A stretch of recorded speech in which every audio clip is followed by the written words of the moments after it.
The Frankston Apartments certifier has been suspended. Let's have a look. Hello everyone, I'm Florian Heise and welcome to another episode of Heise Says. I'm here with my ever-faithful stein of coffee, and I thought today we'd look at some good news. A certifier, who's been brought up on disciplinary actions several times, has been suspended. Now this is to do with the Frankston Apartments down in Victoria. You can see here the cracking and all the bracing here, the temporary bracing on this wall. Now this wall here was a polystyrene cladding. Now you got polystyrene, pretty much packing foam. You've got polyurethane, the yellowy stuff that just singes. Polystyrene, if you're a kid, played in a fire and chucked some on there, you know what it burns. So, I mean, it's just an example. Here's the retaining wall with the garden bed. Now, I spoke about this previously in July, and I thought we'd go through this article and then have a look a little bit about the fact that the survey is being suspended. And this is a good thing, because one item that came out of the Shergold Weir report was that a lot of these authorities that had the responsibility to supervise and check the work of these certifiers either didn't, and very little disciplinary action was done. So I suggest, if you haven't, if you're interested in all, go through that report or listen to my, I think, 7 videos I did on it. Maybe I should make it into a podcast. So yes, let's jump in. And this is from ABC News, and it was just released today. So it's by James Oaten. A building surveyor who approved some of Melbourne's most dangerously clad apartments has had his license suspended after authorities found combustible materials on 5 multi-storey buildings. The Victorian Building Authority, VBA, said the suspension was on public interest grounds, and the building surveyor now had 28 days to respond to the notice. So, you know, he's got a month, or 28 days to put a submission in to respond. The VBA's action will ensure this building surveyor cannot continue to sign off on non-compliant building work and jeopardise the safety of Victorians, the VBA's Mark Rossiter said in a statement. The ABC has learned the building surveyor is Cameron Basiri from KZB Building Surveyors. Mr. Basiri signed off on an apartment complex in Frankston that is due to be one of Victoria's first 15 apartments to undergo emergency rectification work after it was found the highly combustible polystyrene on the external walls. I mean, it's crazy. They had to remove, if I remember correctly, they had to remove wood chips from the garden. Because just think, you know, you're coming home from a drink, night out with the boys, you got your hot dog or bloody kebab in one hand, you have a smoke, you chuck it in there, not that I smoke, throw it in the garden bed, put it out, singe, boom, it can burn, and it could spread. Dangerous. These things are dangerous. People don't realize. And they just said what I just said there. At one stage, residents were told to remove any wood chip mulch and trees due to fears any fire in the garden could quickly engulf the block. I mean, just think about that. How bad is that? Residents in the complex are also dealing with a litany of other problems, including balcony collapses and water leaking. Water leaking is really the big one. Water leaking is the huge issue, and it is just the bane of all designers and just all professionals in the game, in construction. I remember my father told me once, because he was a builder, he had a job where there was, a client came in and brought him back in. There's this water leak. It was an extension. He was a residential builder in Victoria, and he went in there and he found where the leak was. What had happened is water had come in another existing part of the building that he hadn't touched, but it had tracked all the way along some trusses and went down into the extension that he did. So you know what he did? He just repaired it. It wasn't even his responsibility, but you got to do that because you know what people are like. So mold and even mushrooms have grown inside apartments, which residents blame on poor drainage and constantly leaking pipes. Resident Craig Finch said apartment owners had been complaining to the VBA for years. It's about time the Victorian Building Authority did something, he said. Yeah, see, this is the thing. I saw the Four Corners piece they did, where they went with the QBCC, the Queensland Building Construction Commission, out onto a site. They went out onto a site to do a random inspection to check for dodgy building products. And I will, because I'm going to rant, I'll bring up my full screen, to check for dodgy building products. And the one thing is, you know, it looked all impressive, it was good, but they didn't check, while they were there, they didn't check any of the project managers were licensed. Or that wasn't seen on the footage. They didn't check any of the other professionals or tradies on that were licensed. That wasn't shown on the footage. They were just focusing on one particular issue. Now, our dealings with the QBCC, trying to report unlicensed people working on jobs, taking on substantial risk, unless we pretty much had a smoking gun and did all the work for them, they were not interested in the slightest. So I'm a bit cynical. I mean, it looks good for Four Corners, but that's another issue. It's these organizations take a long time to actually do anything, and we've seen that ourselves. So, they've been sitting on this for years. If the VBA were doing their job, these guys wouldn't be in the industry when our apartment was built. Yep, and we're going to see that. I need a hit of coffee. The ABC is aware of 2 apartments in Dandenong where Mr. Basari also signed off on. The VBA disciplinary sanctions database shows Mr. Basari has in recent years been ordered to pay almost $60,000 in fines due to breaches of building regulations. Okay, so here's another question for you. If you are a developer or a builder building a project like this, why would you go for a certifier that has had disciplinary sanctions put against him? Why would you do that? Okay, we'll go through it. We'll look at the database. But just think about that. So I would hazard a guess the builder maybe knows this certifier, likes him, likes working with him. That's the problem. We're seeing some of the issues here with the private. Well, the regulator, I'd say they've failed. The fact that it's taken this many breaches, we've got now a building with substantial fire risk, and the state has to intervene and spend money to rectify this, shows you that the VBA process for catching this guy, or for protecting the community from certification that isn't appropriate, or that we don't deem appropriate, isn't working. So, surveyor denies wrongdoing. So he denies he hasn't done anything wrong. Which, okay, it could. In some ways, I feel for him, because the problem is he has to depend. He has to depend on the advice of other people, on other professionals. Mr. Basiri declined to give an interview, but told the ABC he would absolutely be appealing against the decision, and denied he had breached the state building laws. I don't wish to participate in any news, he said. The Australian Institute of Building Surveyors said it welcomed disciplinary action against any building practitioner found in breach of the law. The Institute's National Vice President, Wayne Liddy, said it appears the VBA was undergoing a culture change. Okay. We've been critical of the regulator in the past for a lack of responsiveness to poor performing practitioners. Ah, well, there you go. So I'm not the only one who's been bitching about it. Good.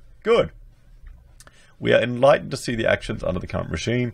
There's a newfound optimism in the industry about a changing culture. Okay, but it's too late. It's too late for all the people that have already bought. We've got 20 years of crap. 20 years of stock sitting there that's going to have issues that'll appear. The building behind the Frankston project, the builder behind the Frankston project, Imad Farag, had his license suspended in March after the Frankston Apartments became the subject of significant regulatory action in the VBA. At the time, Mr. Farag told the ABC he planned to fight the suspension and blamed subcontractors for defects. Well, there you go. Now we know why they're working together, don't we? Now we know why they're working together. So let's have a look at this. This is his Google results. 2 reviews, 1 star. So 6 months ago, Radha McDavid, I would give negative stars if I could. Not go near a property this man has signed a COO on. And Russell, a year ago, 1 star. So these are before this recent news event. Okay? So you'd think our builder there, who would want to ensure, Farag, or Emad, who would want to ensure the best quality for his clients, the developer, or the builder, would just check. do a check. You check their licensing at the VBA. You check for online things. You ring up other people that have done it. But the thing is, when you have a relationship with someone, you kind of get a bit lazy with that type of thing. So let's look at the VBA license, disciplinary sanctions. So, and this is for Cameron.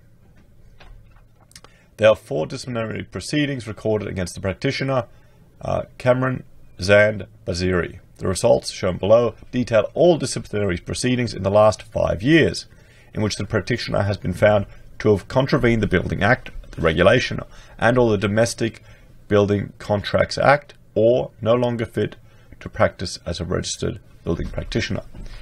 So this happened in December, 2nd of December 2017 in the Dandenong, where I used to grow up. A disciplinary action. Ground 1, reprimand and penalty of 3.5. Ground 2, reprimand and penalty of 3.5. Ground 1, the practitioner contravened Section 24(1)(b) of the Building Act 1993 in that he issued building permits when he could not have been satisfied that the consent of the reporting authority required under the Act or the regulations had been obtained in accordance with Schedule 2 of the Act. So he didn't make sure that the reporting authority had given consent. Ground 2, he convened Section 3093 of the Building Regulations 2006 in that he issued building permits which involved the installation of fire sprinklers which did not meet the deemed to satisfy provisions of the BCC, and he failed to provide details of the installation of the fire sprinklers to the Chief Office of the Metropolitan Fire Brigade. That's a big deal. That's a big deal. It could just be a paperwork slip-up.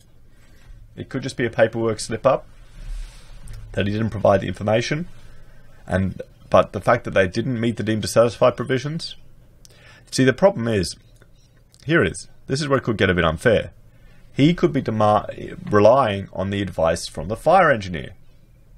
But in a building like this, I bet you it was done. I would put a carton that it was done design and construct. I would bet you it was done design and construct. But regardless, he's either depending on the fire engineer or the subcontractor, the subby, who installed the fire sprinklers, to give him a certificate signing off that it was done in accordance with the appropriate legislation. And he takes that certificate, and he files it away, and that's it. That's it. He may have to make sure, obviously he has to make sure it has to get, the fire inspector has to check it, but that's what the certifier does. So in some ways, it's a tough bloody job, because you're taking responsibility for other people's work. You know? So you've got to be on top of all of it. But still, that's the game of certification. So, type of disciplinary proceedings. Practitioners Board Inquiry. Here we go. Here's a VBA show cause. Dandenong again on April 2017. Disciplinary action reprimand.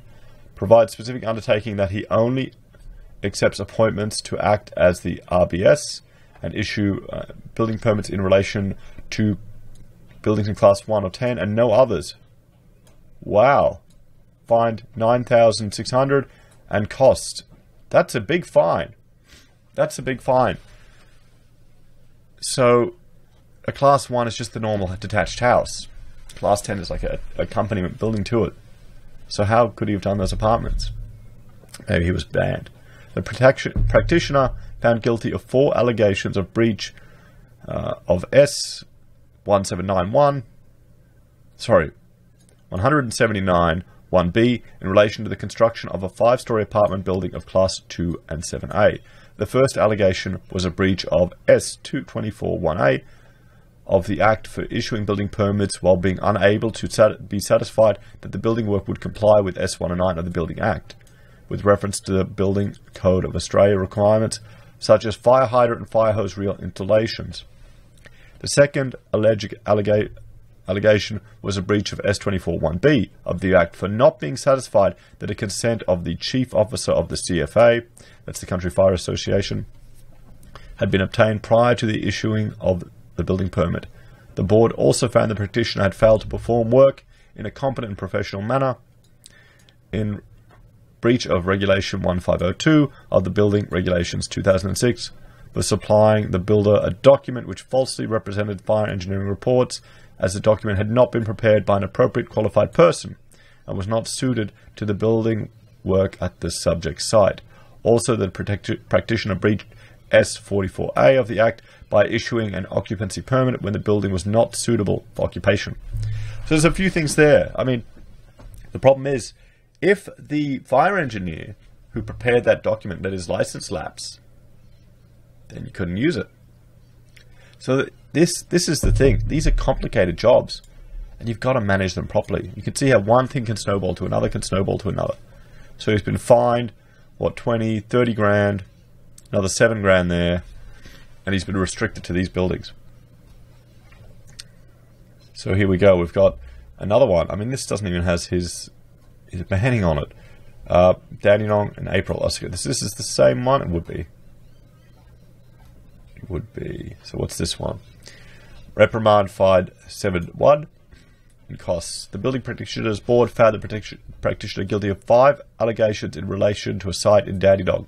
The practitioner was found to have breached Section 179 of the Building Act, in that he failed to carry out the work as a building practitioner in a competent manner and to the professional standard. As the relevant building surveyor on the conversion of a hall to a shared accommodation building, he failed to carry out to correctly classify the structure in accordance with the Building Regulation 2006. The practitioner was also found to fail to have appropriate measures in place to ensure the building permit and the approved documentation and plans comply with the Building Act 1993 and the Building Regulation. Namely, there were no... Namely, that there were no dimensions on the building or internal rooms, no elevations or cross-sections, no indications of ceiling height, and the construction of a ceiling, and it had not been stamped as an approved drawing. What the... Okay. Well, there you go. Okay? This is the type of crap that I as an architect have to compete with. Okay? This is the type of stuff I have to compete with. So if I have to put a fee in to do a job, I'm competing with people who will build shit with nothing, with just a quick floor plan, and they'll say, oh, we'll figure it out. We don't need those drawings. Yeah, you do. Wow. Yeah, no. I've got no doubt anymore. The practitioner... See, this enough is alone, I think, to can him straight away. Why was he around?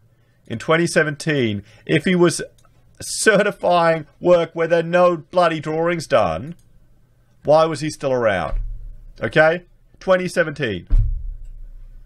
That's years ago. Unbelievable. So no wonder, the surveyor's professional body are shitty at VBA. I completely agree. Wow. That's great. After this, I'll go tell Rachel. She won't believe it. Oh, well, no, she will. That's the sad thing. The practitioner was also found to have breached Section 179 1A, in that he failed to comply with Regulation 1502A of the Building Regulations 2006, whereby he should not have issued an occupancy permit in circumstances where he could not have been satisfied that all emergency lights and smoke alarms had been installed as required by the approved building permit plans. There was no emergency lights, evacuation lights, or smoke alarms in the shared corridor as shown in the floor plan. The practitioner failed to comply with Section 73 of the Building Act, in that he failed to provide the council a copy of the amended occupancy permit within 7 days. In relation to the hall conversion, the practitioner failed to comply with Regulation 1502A of the Building Regulations, in that he accepted an estimated cost of building works when he knew or ought to have known that it was significantly less than the actual cost. Wow. So here you go.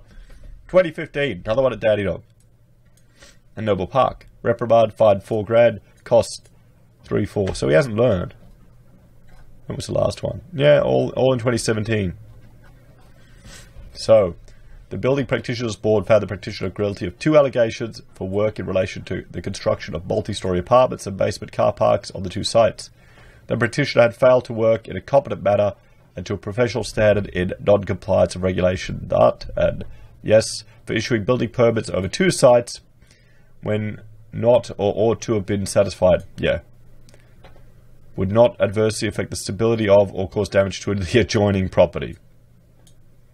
There you go.